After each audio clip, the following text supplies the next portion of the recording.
This is 99% Invisible. I'm Roman Mars. In 1889, Sigmund Freud was still relatively new in his field. He's what we'd call a pre-Freudian Freud. He was 33 years old, and he was working as an assistant to another psychiatrist. And he hadn't had any of his big ideas yet. But he was about to. That's producer Ann Hepperman. Freud was mostly practicing hypnosis at the time. It was cutting edge, though still kind of a controversial treatment. So one day, Freud gets a new patient. A very wealthy woman, Fanny Moser. That's Michael Roth, president of Wesleyan University and a Freud historian. Freud's new patient was struggling from all kinds of ailments: hysteria, sleeplessness, pain, and odd tics. Fanny Moser had lots of doctors. So Fanny Moser would come in and Freud would have her lay down on the couch, just like he did with his other patients. Your eyelids are getting heavy. Freud wasn't the only person using a couch during hypnosis, but he particularly needed it to get people into a more relaxed state. Heavier and heavier. You're breathing deeper and deeper. But he wasn't a very good hypnotist. He was kind of a clumsy hypnotist. You are hypnotized. So once Moser was on the couch, Freud would say, you're getting sleepy, and she'd be saying, no, I'm not sleepy at all. So while Fanny is laying there, not getting sleepy, she talked. At first, Freud would interrupt her with his theories, but Fanny just wasn't having it. She wanted to talk. First, let me tell you my stories. And then, bing, the light goes on. Freud has a revelation. If you just let patients talk and don't say anything, they will let down their defenses, and the unconscious will be revealed. And this is the moment when the pre-Freudian Freud becomes the Freudian Freud. And the Freudian Freud's new techniques and theories for therapy would come to be called psychoanalysis. Most new theories in the world do not get assigned their own piece of furniture, but this one ultimately inexorably did. The couch. If psychoanalysis had a flag, it would have a picture of a couch on it. You can actually go visit Freud's couch. It's in his last home in London. Freud had the couch shipped from Vienna after fleeing the Nazis in 1938. Good call, Sigmund. Freud saw patients on his couch right up to his death a year later. We sent our de facto London correspondent, the illusionist Helen Zaltzman, to check it out. This is Helen Zaltzman reporting couchside from Freud's old study. Freud actually had a couple of couches, but the one we now associate with him was a gift from a patient, a Madame Benvenisti. She told Freud that if she was going to have her head examined, she might as well be comfortable. Apparently, she found the couch Freud had at the time sorely lacking, so she got him a cozier one.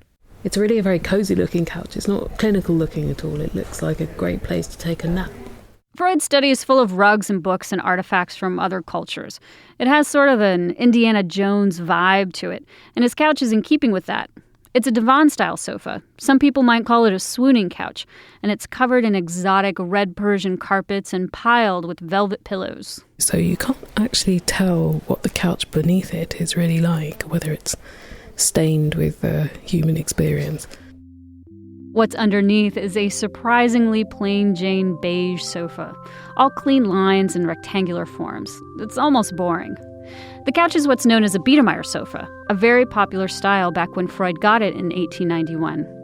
It was like something you'd find in a Viennese lady's bedroom, domestic, a piece of furniture designed for relaxing and dreaming. But the more patients Freud saw on the couch, the more he wrote about those patients. The more the couch became thought of as an essential instrument in Freudian psychoanalysis. Look, the couch was central to the idea of getting to the unconscious. That's Dr. Arnold Richards, a psychoanalyst who practices on New York's Upper East Side. In traditional analysis, Richards says the couch is a tool. A patient lies down on his or her back, looking up at the ceiling. You're staring up, you're staring into yourself.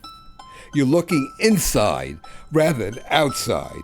Traditional psychoanalysts believe the couch helps a patient relax and open up and understand their unconscious conflicts and inhibitions, like why you can't, finish your paper, why you can't work, what are your symptoms and what are your inhibitions, and you want to understand that. And that's what psychoanalysis and psychoanalytic therapy is about. And some of these therapists believe that even the placement of the couch, like where it is in the room, makes a difference. I know there was one analyst who would put the couch in the middle of the room because he felt that the patient shouldn't be close to a wall, that the wall would make him secure, and he wanted the patient to be insecure. He wanted to promote the regression. The analyst typically sits in a chair out of sight from the patient on the couch, and though some analysts believe this positioning helps the patient feel freer to open up, Freud may have had more selfish reasons. He once remarked, "I cannot put up with being stared at by other people for 8 hours a day." In any case, when an object plays such a central role to the work that you do, choosing the right one becomes a big deal. It's like a rite of passage. It's like you've made it. Which means good business for the guys making those couches. We had to have a separate factory just to make the couches, because we also made sofas and club chairs. Fred Braffman used to run Imperial Leather Furniture Company in Queens, New York. It's a family-owned business that's been selling psychoanalytic couches since the 1940s. His father-in-law, Irving Levy, actually patented a version of a psychoanalytic couch he designed with his business partner. Alicia Braffman says her father was extremely proud of it. Every time anybody walked into the store, he'd saunter up to them and say, he would say, "We make Freud's couches," which, of course, they didn't.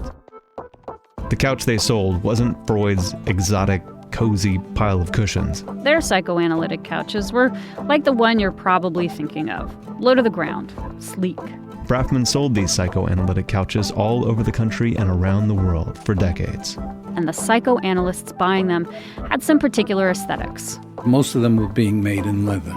But tufting with buttons, a big no-no for nervous patients. They would pick at it because they were edgy, nervous, and it would present a maintenance problem.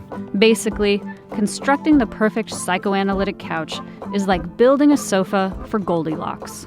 It can't be too soft, and it can't be too hard.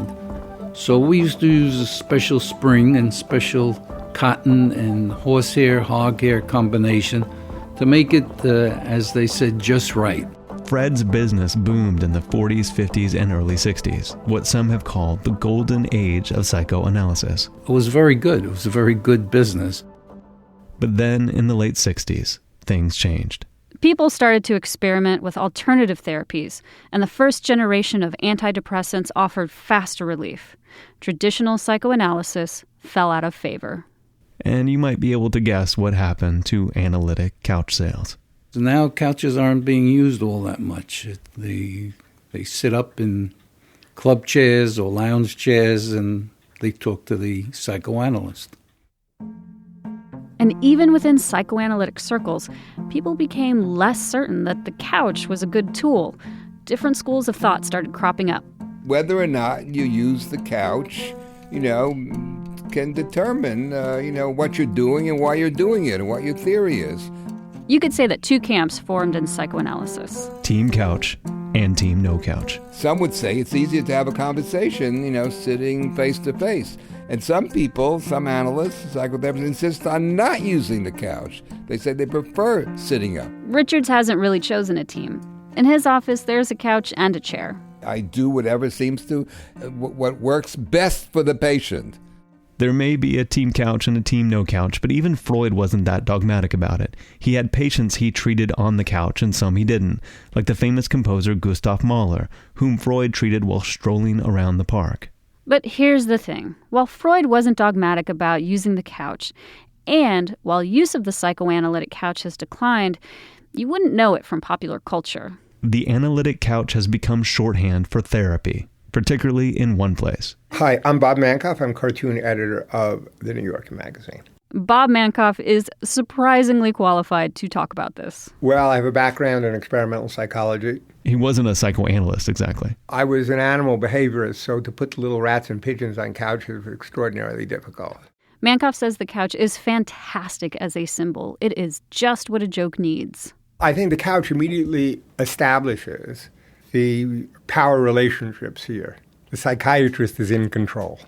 You are sort of helpless, childlike, lying on the couch. Even though real therapists aren't using the couch all that much, cartoonists still need it. When we look at the cartoons now, we do see that they're all on the couch.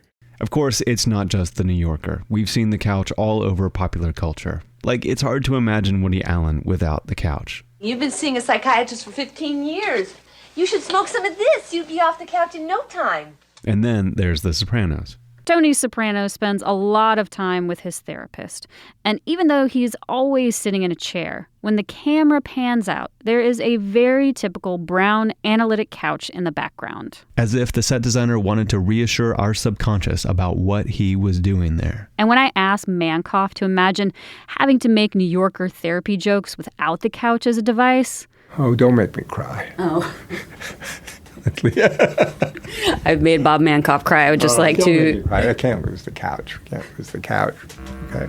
No, I mean, not while I'm running this thing. Thousands of people have made pilgrimages to see Freud's couch. It's a relic to how Freud revolutionized how we understand the human mind. The couch, especially Freud's couch, it came to symbolize an invitation to open your mind, to let someone see inside.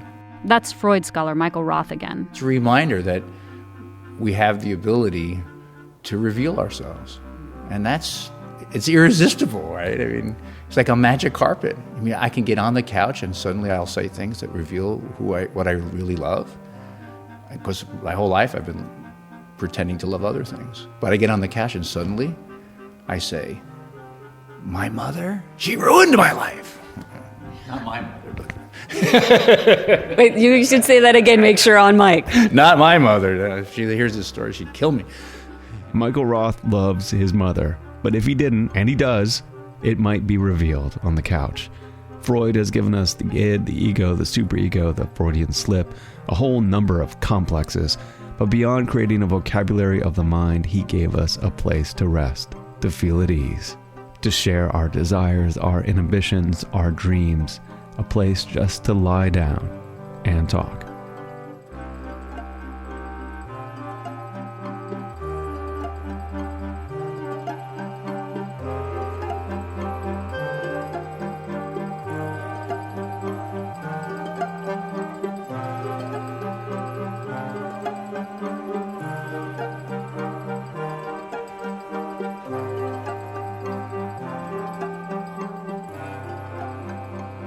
"99% Invisible" was produced this week by Ann Hepperman, with Katie Mingle, Sam Greenspan, Avery Trufelman, and me, Roman Mars. We are a project of 91.7 KALW San Francisco and produced out of the offices of ArcSign, an architecture and interiors firm in beautiful downtown Oakland, California.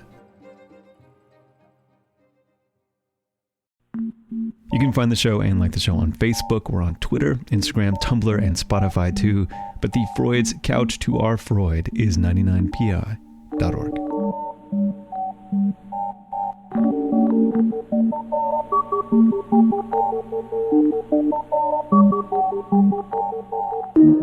Radiotopia.